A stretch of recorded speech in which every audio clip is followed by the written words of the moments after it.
Народът на България обича земята си и се гордее с плодовете на своя труд. За него мирът е велико благо, което му помага за успешното социалистическо съзидание в името на щастливия и мирен живот на родината. В отговор на откритата подготовка на империалистите от Съединените щати и НАТО за война, едно от най-крупните мероприятия за защита завоеванията на социализма и мирния труд на народите от социалистическата общност след маневрите Запад 81 бе оперативно-стратегическото учение Щит 82, проведено на територията на Народна република България. От лозунга «Единни в мир и бой за защита делото на социализма», учението се превърна в ярка манифестация на монолитната сплотеност на обединените въоръжени сили на държавите от Варшавския договор.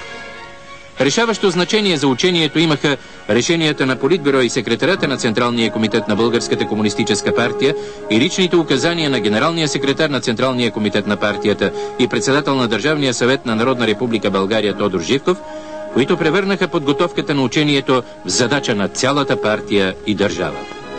В заповяданите срокове се съсредоточаваха по въздух, суша и море щабовете, съединенията и частите от братските армии. Темата на оперативно-стратегическото учение Щит 82 беше подготовка и водене на настъпателната операция от фронт с коалиционен състав на приморско направление във взаимодействие с силите на флота и войските на противовъздушната отбрана на страната. На учението бяха поставени следните цели: да се покаже единството на държавите участнички във Варшавския договор и бойната мощ на обединените въоръжени сили, да се тренират командващите, командирите и щабовете в организирането и осъществяването на надежно управление и взаимодействие между съюзните войски и корабните групировки на съюзните флотове, да се повиши сглобеността на щабовете и усъвършенства подготовката на войските, авиацията и силите на флота за водене на високоманеврени и активни бойни действия. За участие в учението бяха привлечени от Българската народна армия щабовете на видовете въоръжени сили и армиите, 4 съединения в пълен състав, части от авиацията и флота.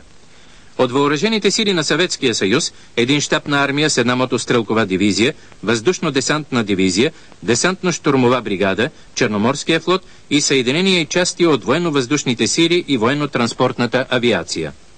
От армията на Социалистическа република Румъния, оперативни групи от щаб на армия и щаб на дивизия. От Унгарската народна армия, една мотострелкова дивизия. От полската войска, една парашютно-десантна бригада. От Националната народна армия на Германската демократична република, една мотострелкова дивизия. От Чехословашката народна армия, една мотострелкова дивизия.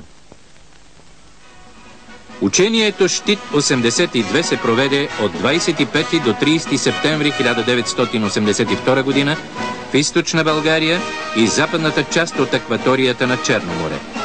Географските особености на този район са типични за условията на югозападния театър на военните действия. Навсякъде, където пристигаха частите и подразделенията на съюзните армии, народът ни радушно ги посрещаше по стар славянски обичай с хляб и сол, с цветя и усмивки.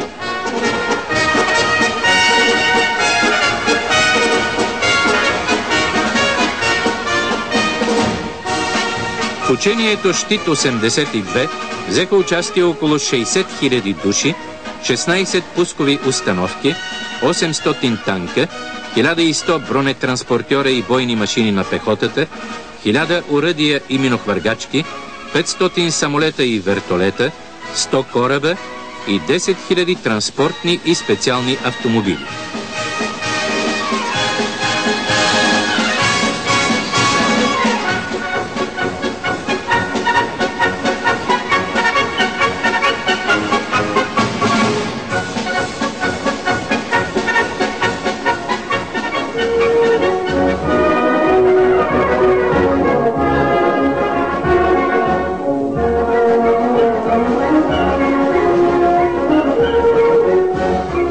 В часовете за отдих се организираха срещи на бойци и командири от Българската народна армия и братските армии с трудовите хора от този край на нашата родина.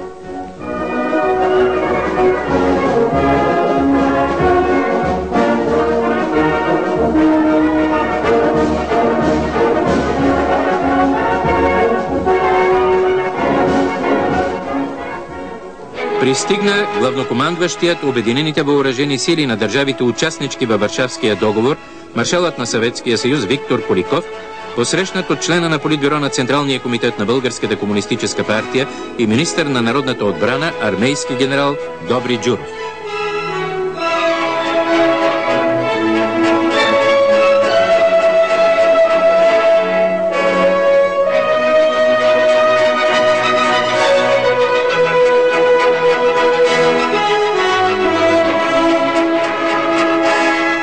За наблюдаване на бойните действия в навечерието на учението пристигнаха военни делегации на братските армии, на Унгарската народна армия начело с министъра на отбраната генерал-полковник Лайош Цинеге,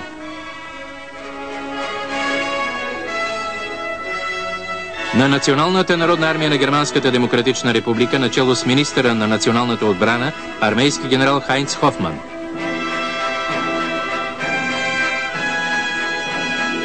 на полската войска, ръководено от началника на генералния щаб и вице-министър на националната отбрана генерал Брони Флориан Сивицки, на армията на Социалистическа република Румъния, начело с министъра на националната отбрана генерал-лейтенант Константин Олтян,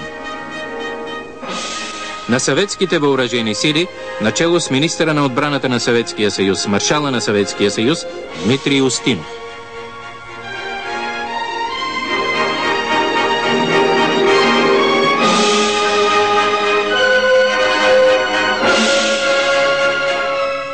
На Чехословашката народна армия начело с министъра на националната отбрана армейски генерал Мартин Дзур.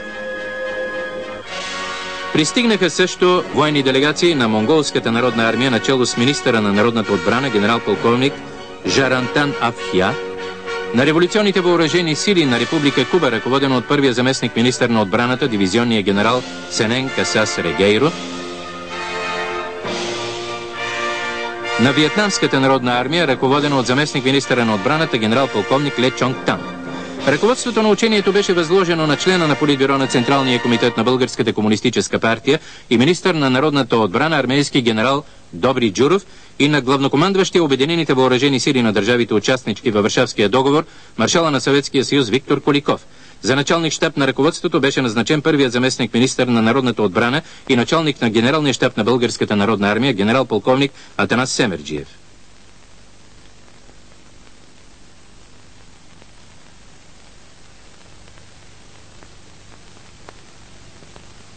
Ръководителите на учението се подпомагаха от заместник ръководители по братските армии, по партийно-политическата работа,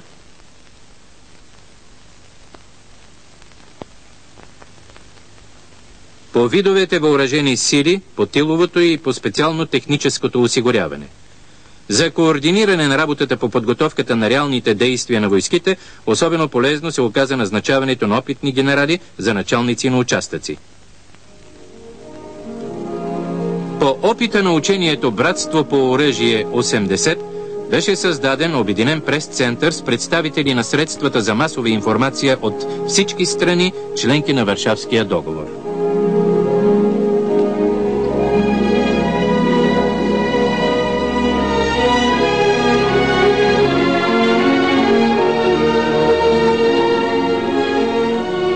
В районите за съсредоточение войските провеждат усилена подготовка за участие в предстоящото учение. Привеждат се в готовност въоръжението и бойната техника, повишава се готовността на авиацията, извършва се инженерно оборудване на районите, развръщат се тиловите части и подразделения и се провеждат мероприятия по всестранното осигуряване на войските.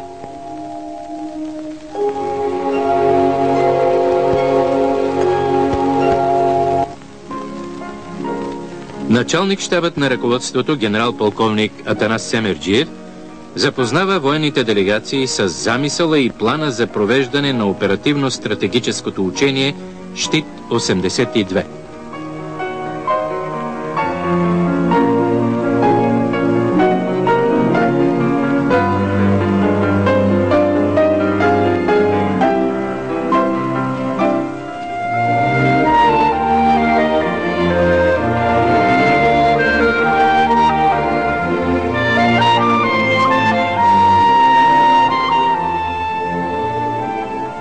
Генерали и офицери от съюзните армии посещават организираната изложба и разглеждат нови средства за радиоелектронна борба, които широко бяха използвани в хода на учението. Обменят се впечатления по показаната специална техника.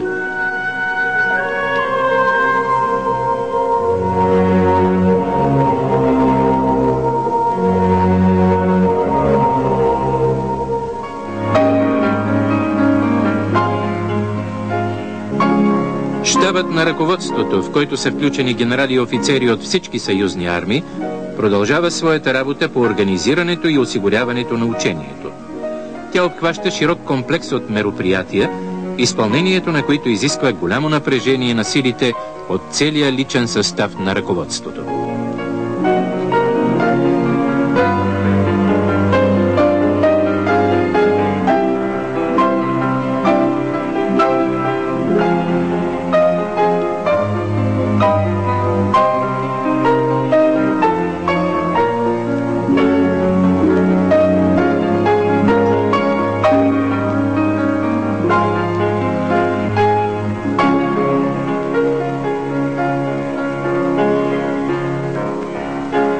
Министърът на народната отбрана на Народна република България, армейски генерал Добри Джуров, с група генерали и офицери посети лагерите на частите и се запозна с условията за живот и подготовката им за изпълнение на поставените задачи. Войните непосредствено изразяват готовността си за участие в учението.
Ръководителите на учението, маршалът на Съветския съюз Виктор Куликов и армейския генерал Добри Джуров, се срещнаха с бойци и командири от съюзните армии.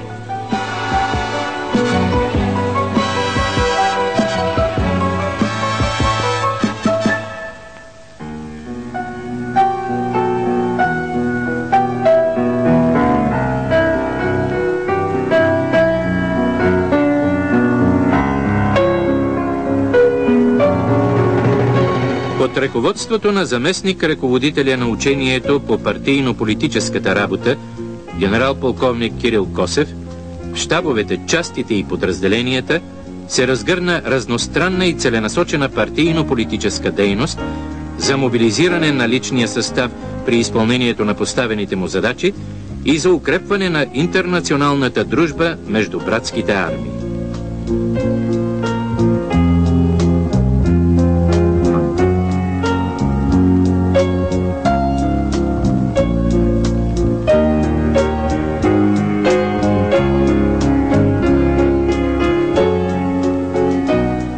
Изслушват се и се утвърждават плановете за партийно-политическа работа на началника на политическото управление на Първи фронт, генерал-лейтенант Босев, и на началника на политотдела на 8-ма армия, полковник Стефанов.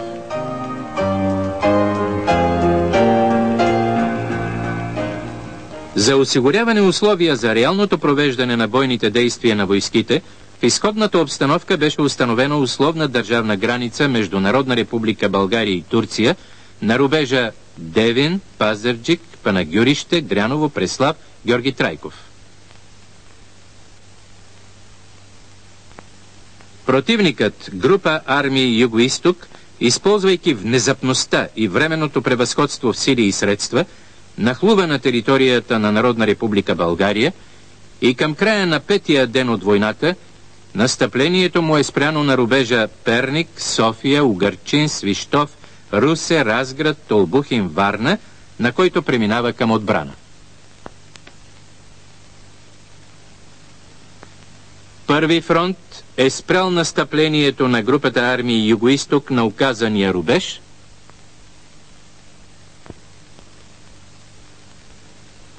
и е осигурил въвеждането в сражение на част от войските на втори фронт.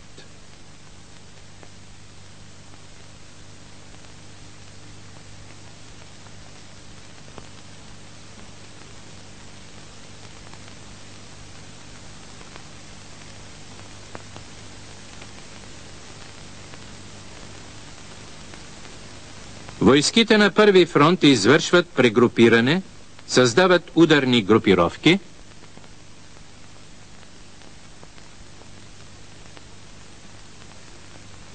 и подготвят настъпателна операция на приморското направление.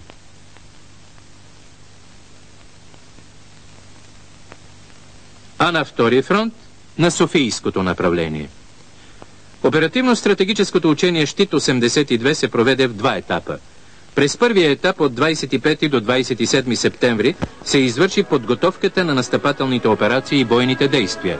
Командите първи фронт, противовъздушната отбрана и военно-въздушните сили и военноморския флот са получили директиви за операциите.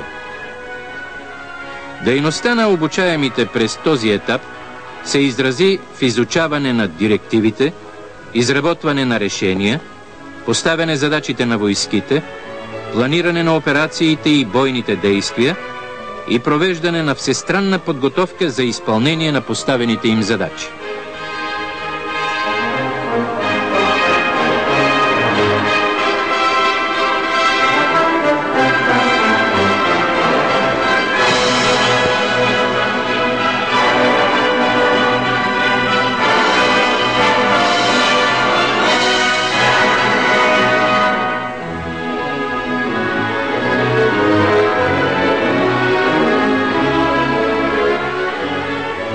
Особено внимание беше отделено на работата на групите за планиране на ядреното и огневото поражение на противника.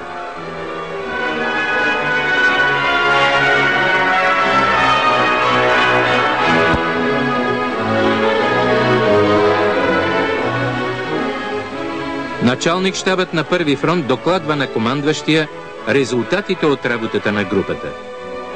Командващите родовите войски и началниците на управление докладват предложенията си за бойното използване на силите и средствата.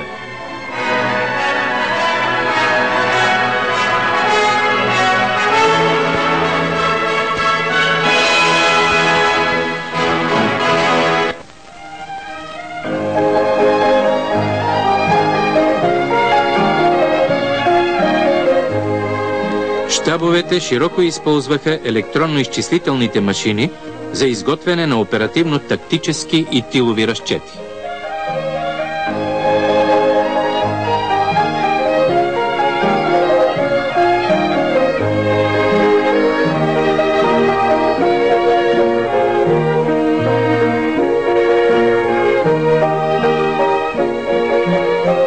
Командващите и щабовете продължават да уточняват решенията за настъпателната операция и да управляват бойните действия по отразяване на хлуването на противника, а така също силите и средствата, участващи във въздушната операция на театъра на военните действия.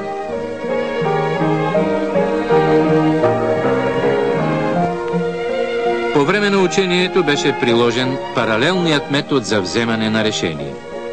Командващият фронта изслушваше решенията на командващите армии по техническите средства за свръзка, преди той да вземе окончателно решение.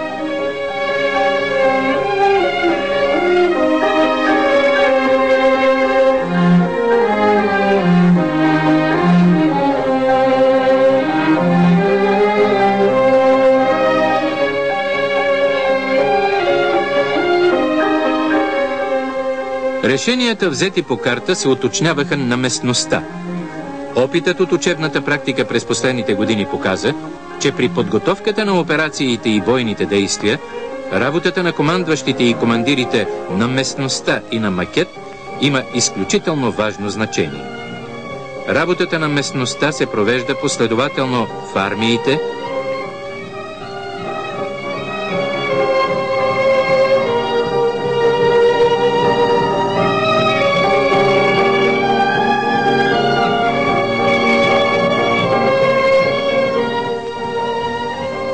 дивизиите, полковете и подразделенията.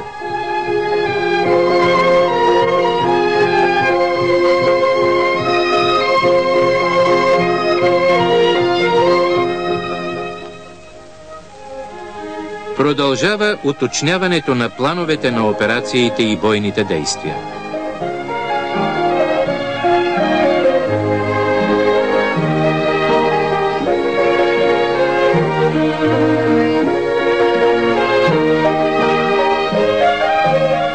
Към края на 25 септември обявиха своите решения.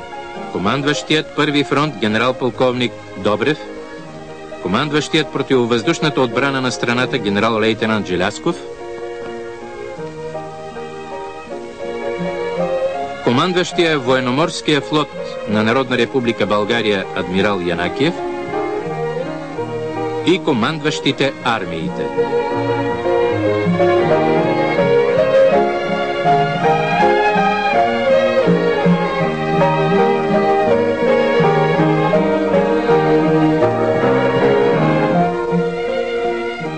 През втория етап на учението, който се проведе от 28 до 30 септември, се отработи воденето на настъпателните операции и бойните действия.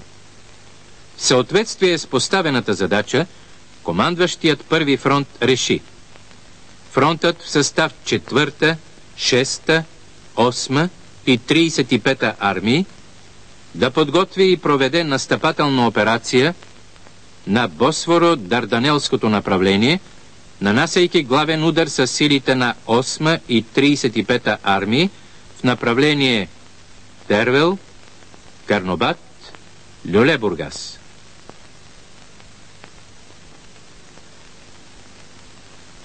И втори удар с силите на 6-та армия в направление Ветово, Нова Загора, Одрин, Хайраболо. Във взаимодействие с втори фронт и Обединения Черноморски военноморски флот да пробие предния отбранителен рубеж и укрепената линия Узун-Даа и към края на седмия ден от операцията да излезе на рубежа Златоград, Ивайловград, Свиленград, Одрин, Хайраболо и Неада.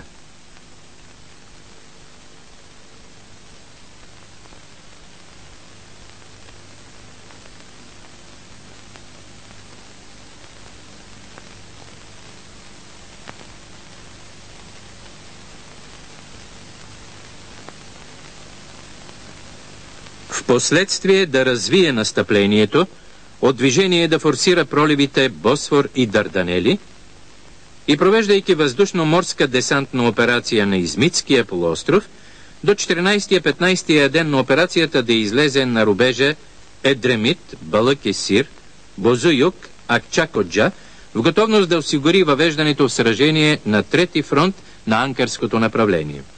Настъпателната операция на фронта се провеждаше на дълбочина 570 км с продължителност 14-15 денонощия и среден темп за настъпление 40 км в денонощие.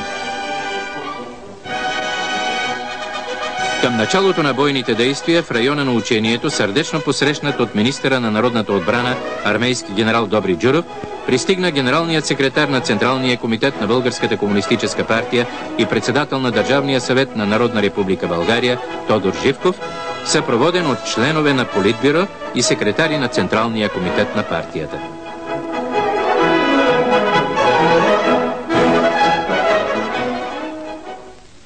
В района на село Бенковски беше отработен учебният въпрос «Пробив на подготвена отбрана с провеждане на комплексно огнево поражение на противника».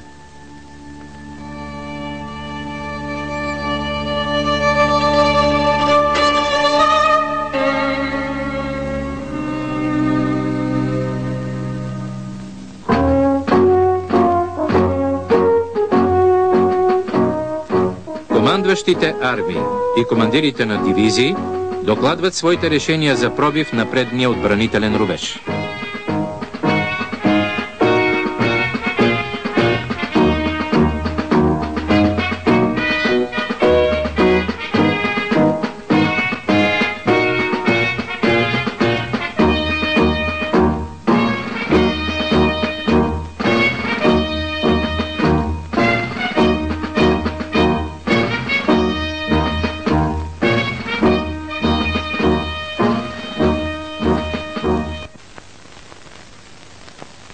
Противникът е изградил силна, дълбоко ешелонирана отбрана, наситена със съвременни бойни средства.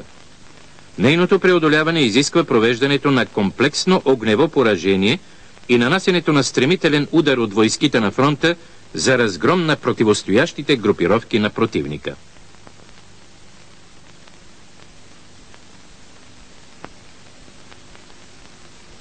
В участъка на пробива действаха войски от 3 национални армии: 80-та мотострелкова дивизия от Националната народна армия на Германската демократична република, 27-ма мотострелкова дивизия от Българската народна армия и 130-та мотострелкова дивизия от Съветската армия. Привлечени бяха също така артилерийски и авиационни части от Българската народна армия и въоръжените сили на Съветския съюз. Общо в пробива участваха 6000 души личен състав, 250 танка, 200 бронетранспортьора и бойни машини на пехотата, 250 оръдия и минохвъргачки, 6 пускови установки и 116 бойни самолета и вертолета.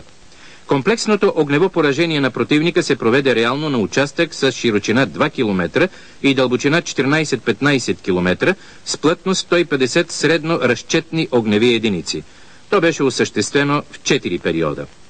Първи период.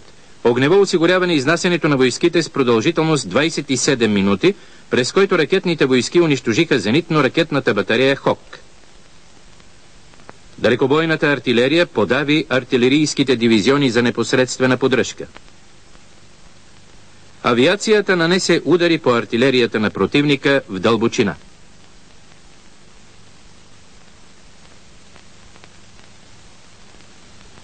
Втори период. Огнева подготовка на атаката от 5 огневи налета, от които един авиационен с обща продължителност 58 минути. През време на огневата подготовка бяха нанесени удари по средствата за ядрено нападение, артилерийските и минохвъргачните батареи, противотанковите средства, пунктовете за управление и взводните опорни пунктове на първоешелонните батальони на противника.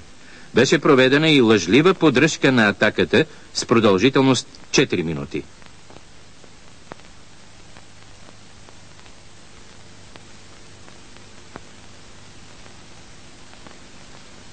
Трети период. Огнева поддръжка на атаката 43 минути. Тя започна с излизането на войските на рубежа за атака и продължи до овладяването на участъците за отбрана на полковете от първия ешелон на противника. За първи път в Българската народна армия артилерийската поддръжка на атаката се осъществи по метода на подвижната огнева зона.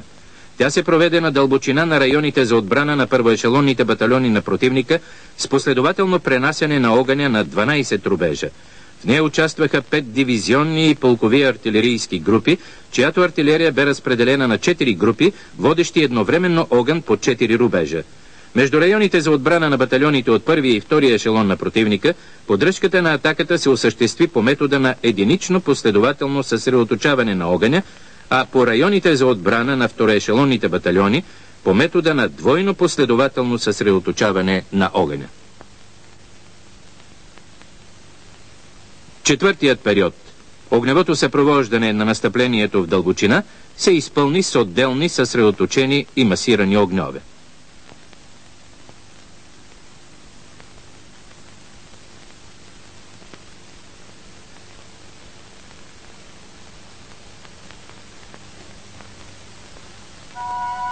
Текат напрегнати минути преди началото на боя. Началник щабът на ръководството, генерал-полковник Семерджиев, дава своите последни указания. Артилерийското разузнаване уточнява последните данни за целите на противника.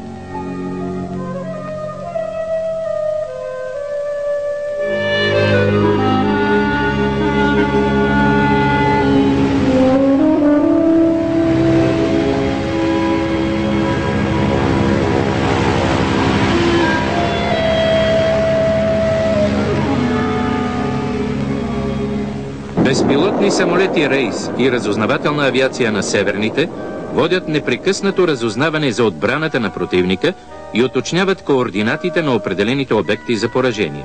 Щабовете приемат разузнавателните данни от борда на самолетите и доуточняват задачите на средствата, участващи в огневото поражение на противника.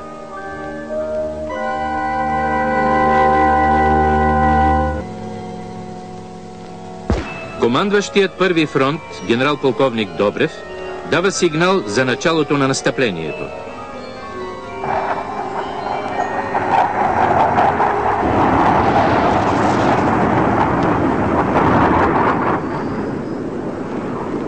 Изнасянето на войските се осигурява от ударите на авиацията, ракетните войски и далекобойната артилерия.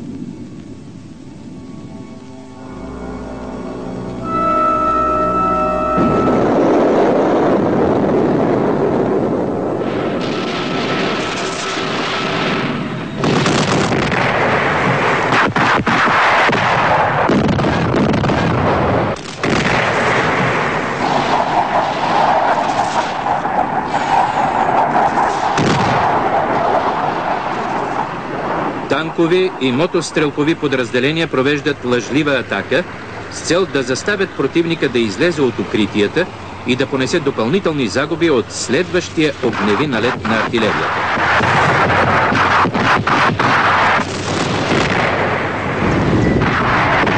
В огневата подготовка участват и вертолетите за огнева поддръжка, действайки между траекториите на средствата за стрелба с право мерене и на артилерията, стреляща от закрити огневи позиции.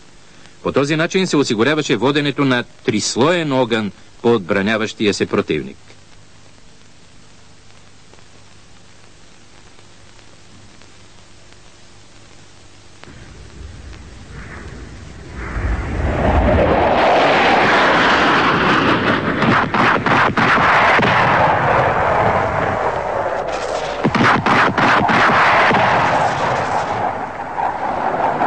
Група съветски самолети МиГ-27 нанасят мощни удари с ракетно и бомбово оръжие по подвижни цели на противника.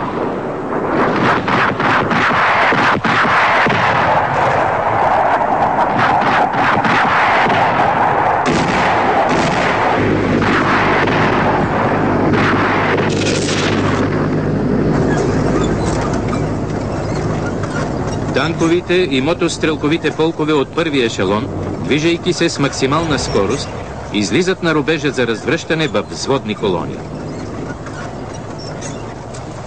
В боя участват танкове Т-72, Т-62 и Т-55.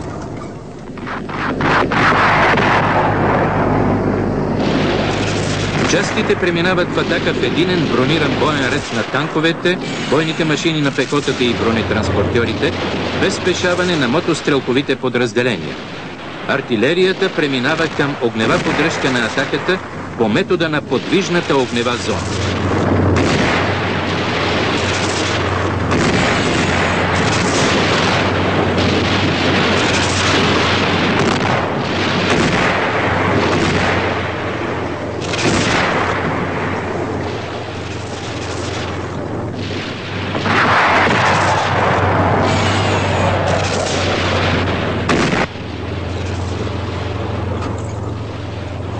Настъпващите войски сломяват съпротивата на противника и овладяват неговите батальонни райони.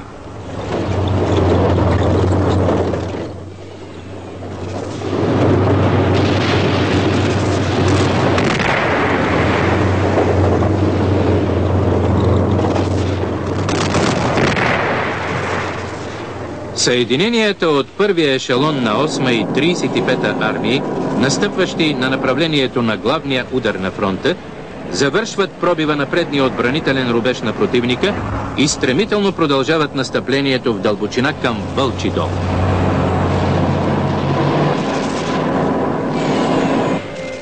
Тук, в района на Вълчи дол, беше отработено въвеждането в сражение на съединения от вторите ешелони на армиите и отразяване на контраудар от корпусните резерви на противника.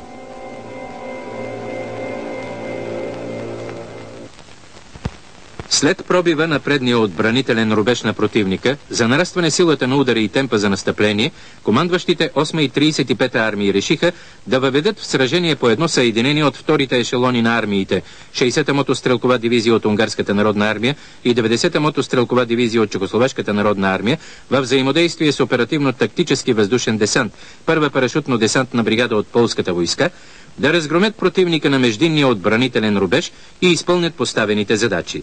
Огневото осигуряване на въвеждането в сражение на вторите ешелони се осъществи от артилерия, бомбардировъчна авиация и вертолети за огнева поддръжка.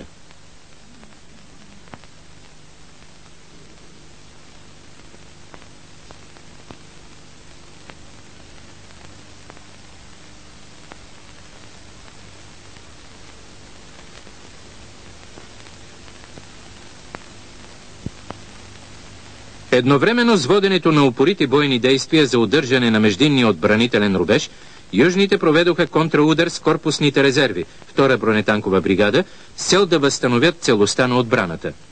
Командващият 8-ма армия на Северните реши с част от силите на 27-ма мотострелкова дивизия, подвижния отряд за заграждение и противотанковия резерв на армията и с удари на артилерията, авиацията и бойните вертолети да отрази контраудара на корпусните резерви на южните.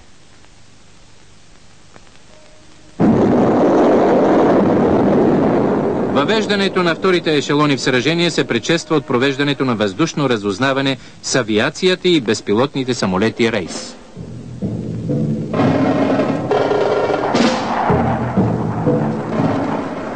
Изтребителната авиация на Северните разчиства въздушното пространство и прикрива изнасянето и развръщането на 60-та и 90-та мотострелкови дивизии. Вертолетите за огнева поддръжка подхождат за изпълнение на поставените им бойни задачи. За възпрепятстване на подхода и маньовъра на резервите на южните, командващият първи фронт стовари оперативно-тактически въздушен десант в района на Провадия. Самолети Ан-26 хвърлят щурмовите подразделения, които имат задача да унищожат противника в района на десантирането, не допуснат подход на резервите му от дълбочина, да направят проходи в минните полета и осигурят успешното настъпление на 60-та и 90-та мотострелкови дивизии.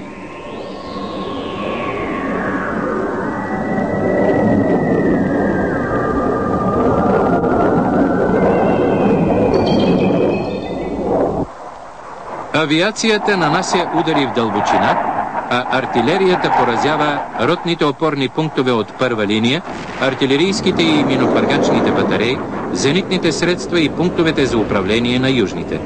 Първоешелонните полкове на 60-та и 90-та мотострелкови дивизии излизат на рубежа за развръщане в взводни колони.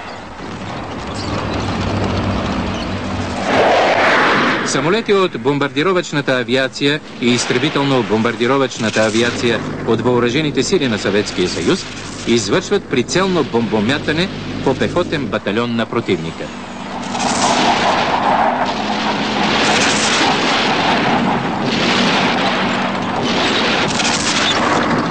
Първа линия от бойните редове на дивизиите от Унгарската и Чехословашката народна армия настъпват танкове, бойни машини на пехотата и бронетранспортьори, които унищожават разчетите на противотанковите средства на противника и живата му сила в опорните пунктове.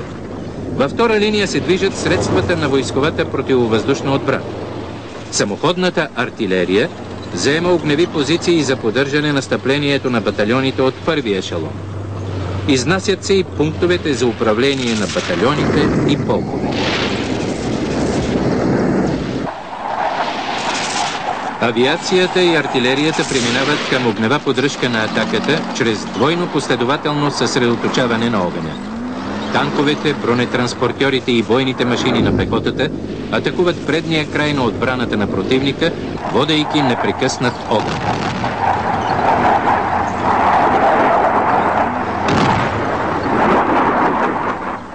Динамиката на боя изисква оперативно и непрекъснато управление от щабовете на съюзните армии. Южните подвеждат втора бронетанкова бригада за провеждане на контраудар във фланг и тил на ударната групировка на 8-ма армия.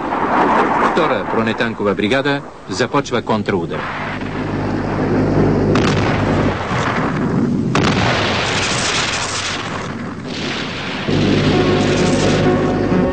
Армейският подвижен отряд за заграждения на вертолети извършва миниране на набелязания рубеж.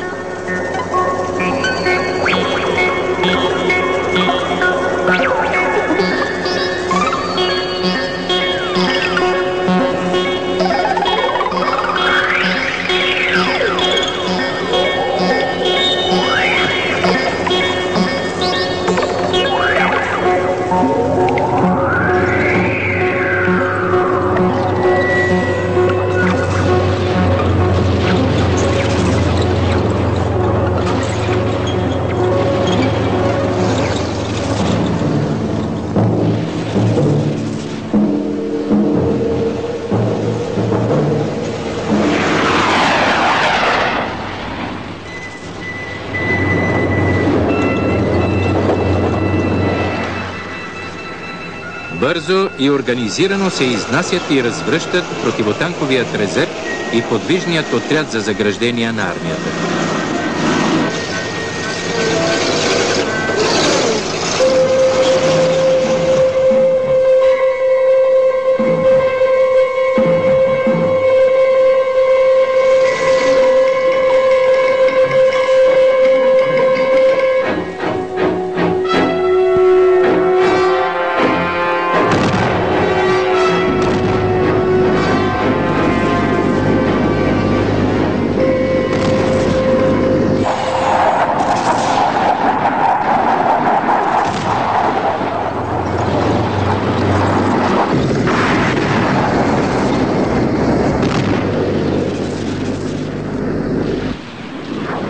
Авиацията и артилерията на северните нанасят огневи удари по контратакуващия противник, а вертолетите за огнева поддръжка водят огън по него от засада.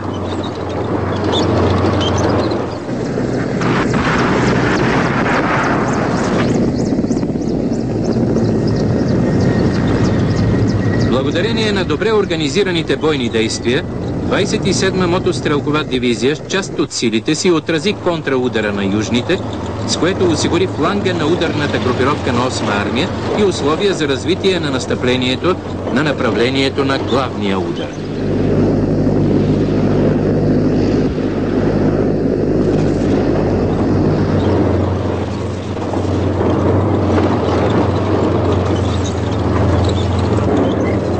Към края на четвъртия ден от настъпателната операция, първи фронт на главното направление с основните сили на 8-ма и 35-та армии успя да пробие укрепената линия Узун-Да, а настъплението на 6-та армия и десния фланг на 8-ма армия беше спряно. Южните заеха укрепените райони с оттеглящи се части и подразделения.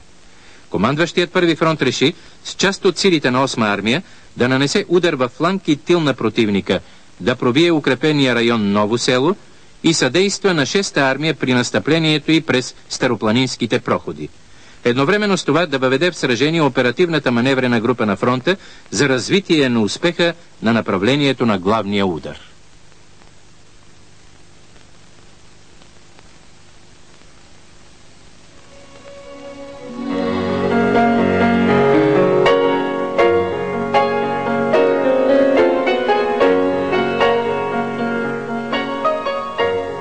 Генералният секретар на Централния комитет на Българската комунистическа партия и председател на Държавния съвет на Народна република България Тодор Живков, съпроводен от ръководителите на учението, пристигна в района на Ново село.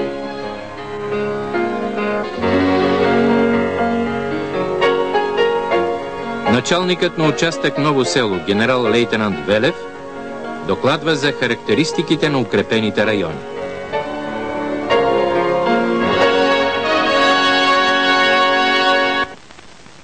30-ти мотострелкови полк от 27-ма мотострелкова дивизия от непосредствено съприкосновение с противника пробива укрепения район Ново село.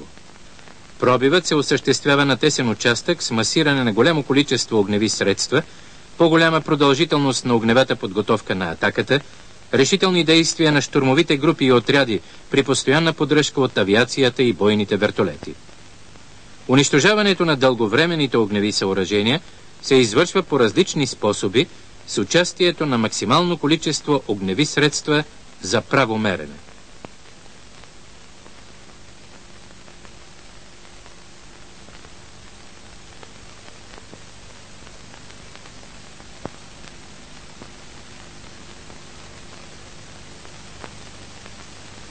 За действие във фланг и тил на укрепените райони и съдействие на войските, настъпващи по фронта, широко се използват въздушни десанти,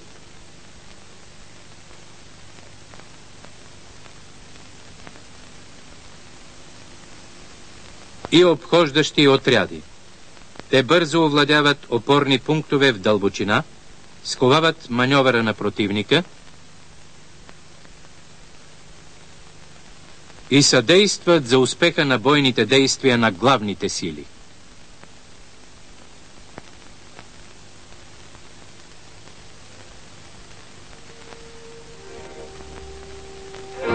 Укрепеният район Ново село представлява цял комплекс от дълговременни огневи съоръжения от всякакъв тип.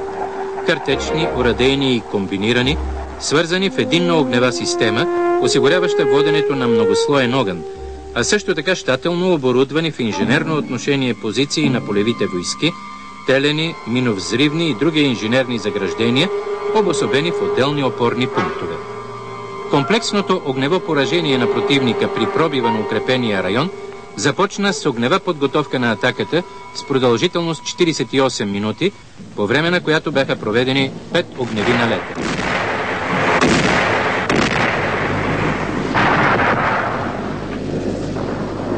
Започва вторият огневи налет. Артилерията пренася огъня по ротния опорен пункт от втора линия по командно-наблюдателни пунктове и дълговременни огневи съоръжения в дълбочина. Откриват огън и всички средства за стрелба с право мерене за разрушаване на дълговременните огневи съоръжения.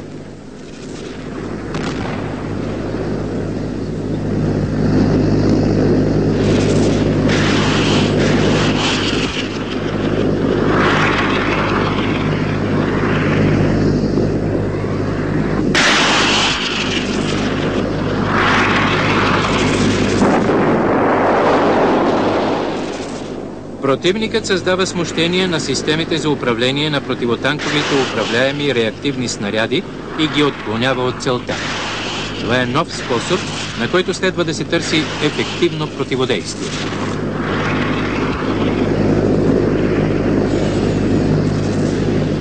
Вертолет Ми-2 стоварва кумулативни заряди върху дълговременно огнево съоръжение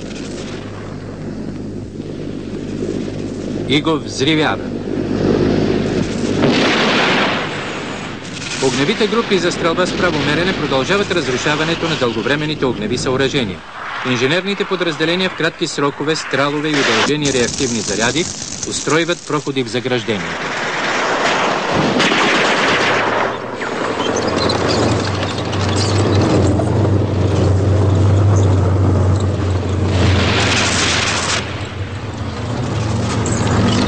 Мотострелкови полк започва атаката. Първа линия настъпват щурмовите групи в състав.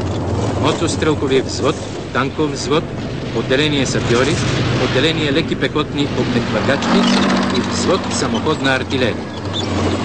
Артилерията от закрити огневи позиции започва огневата поддръжка на атаката. Щурмовите групи снемат предпазните щитове и подхождат към дълговременните огневи съоръжения.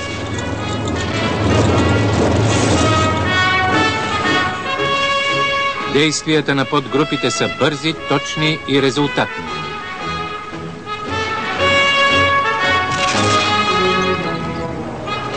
Особено ефективни за заслепяване на дълговременните огневи съоръжения и унищожаване на живата сила са огнехвъргачните подразделения.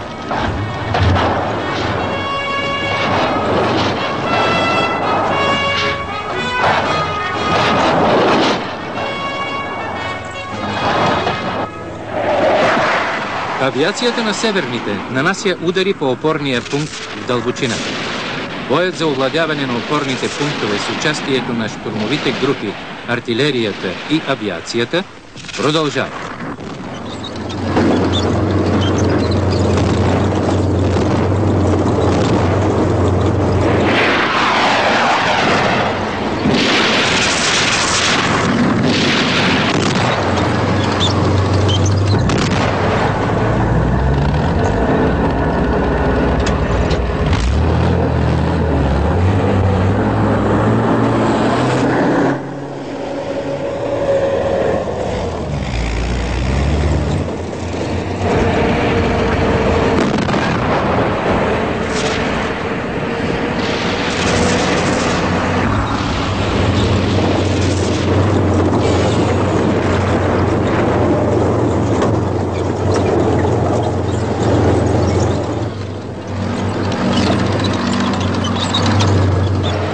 Мостови подразделения поставят на овразите и рововете мостове за осигуряване придвижването на войските.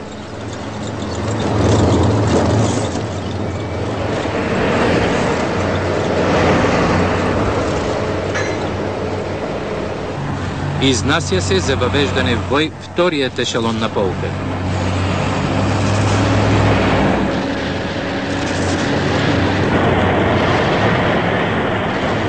Премества се на нови огневи позиции и самоходният артилерийски дивизион «Гвоздика».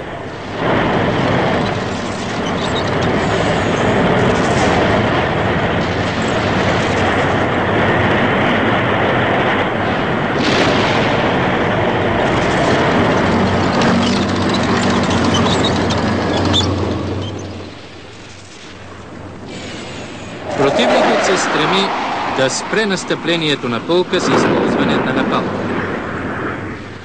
Танковите подразделения устремно преодоляват районите с горящ напалм.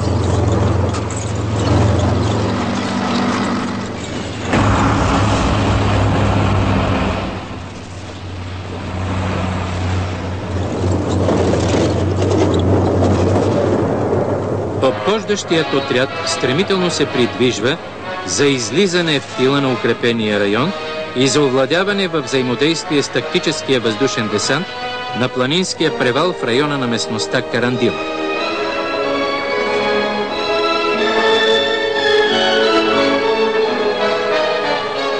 Под прикритието и поддръжката на авиацията, обхождащият отряд се насочва към планинския превал.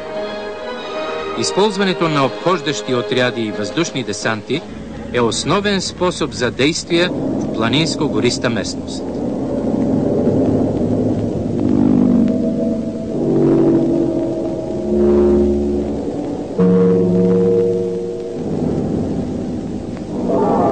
Тактическият въздушен десант и обхождащият отряд водят смели и решителни боеве за овладяване на всяка височина, използвайки различни способи за преодоляване на труднодостъпните участъци. С удари по фланговете и тила на противника, водейки ръкопашен бой, те сломяват неговата съпротива. Тежък, но твърде резултатен е ръкопашният бой на алпийските подразделения.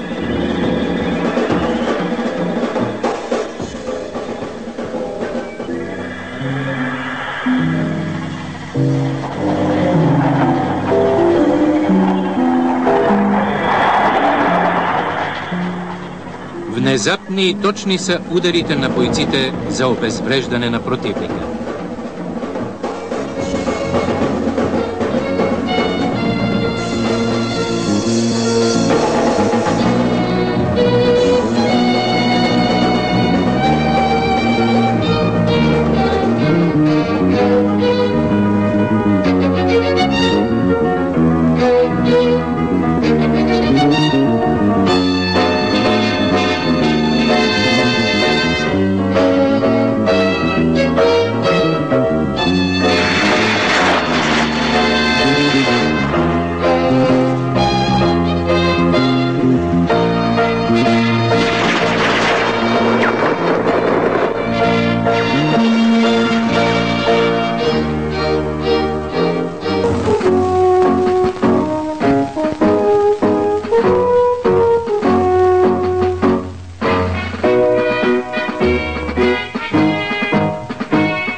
На учението Щит 82 в района на Железник за първи път в Българската народна армия беше показано въвеждането в сражение на оперативна маневрена група на фронта.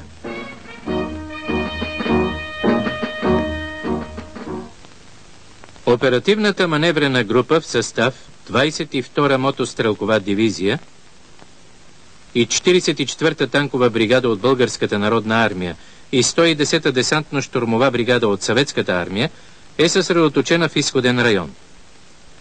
Предните отряди под прикритието на изтребителната авиация, огъня на артилерията, вертолетите за огнева поддръжка и ударите на изтребително-бомбардировъчната авиация в предбойни редове преодоляват съпротивите на противника.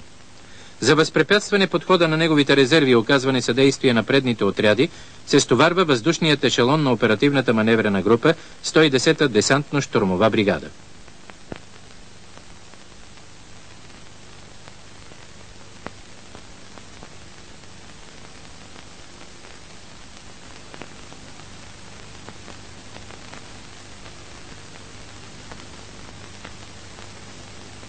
Главните сили на оперативната маневрена група на фронта под прикритието на авиацията и огъня на артилерията се въвеждат в предбойни редове за водене на рейдови действия в дълбочина на разположението на противника. В хода на тези действия те унищожават пунктовете за управление, ракетно-ядрени средства и овладяват летища, комуникационни възли и други важни обекти.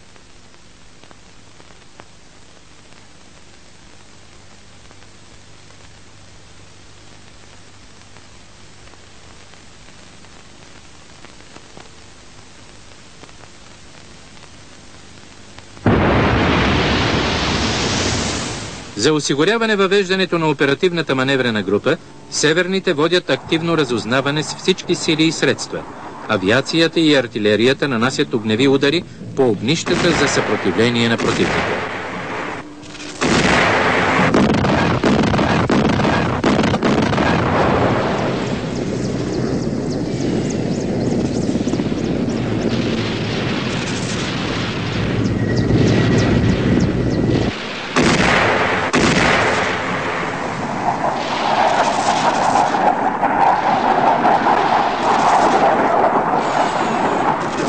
Фронтовите бомбардировачи от съветската армия Су-24 нанасят мощни бомбови удари по противника в района за стоварване на 110-та десантно-щурмова бригада.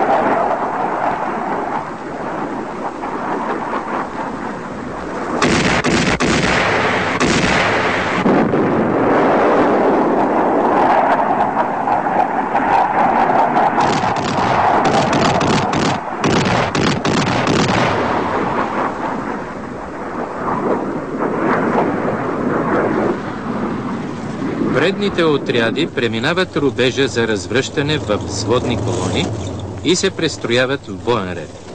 Тяхното изнасяне и развръщане се осигурява с огъня на артилерията и ударите на авиацията.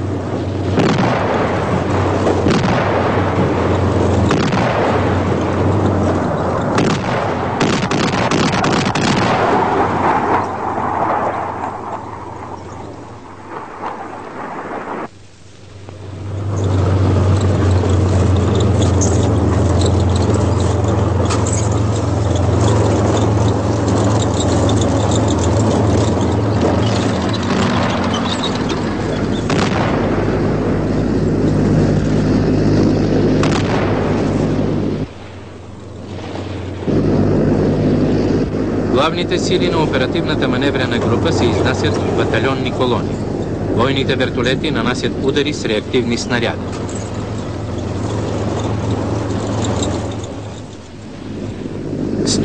Та десантно-щурмова бригада на вертолети Ми-6 и Ми-8 се стоварва в тила на противника и с активни бойни действия възпрепятства подхода на резервите.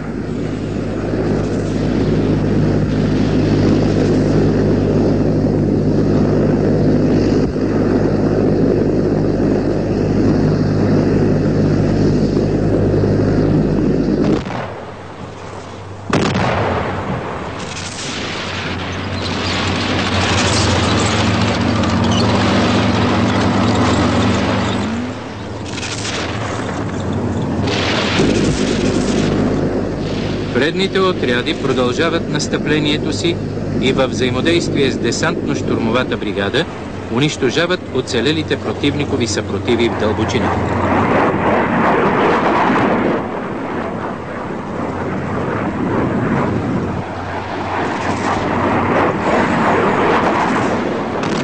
Артилерията и авиацията продължават огневата поддръжка на предните отряди.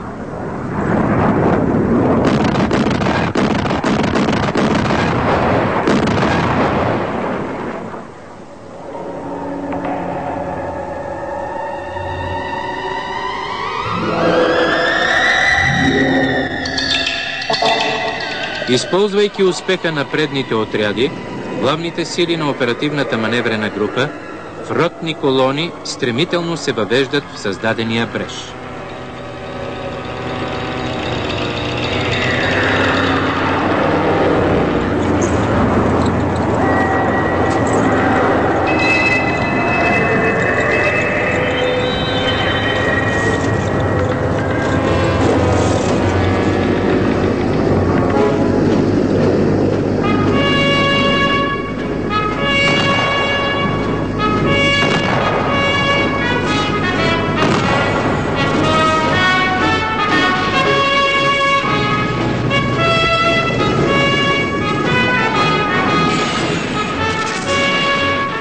Нанасянето на мощен удар с повече от 350 танка и 450 бронетранспортьори и бойни машини на пехотата на участък от 5 км създава благоприятни условия за воденето на решителни рейдови действия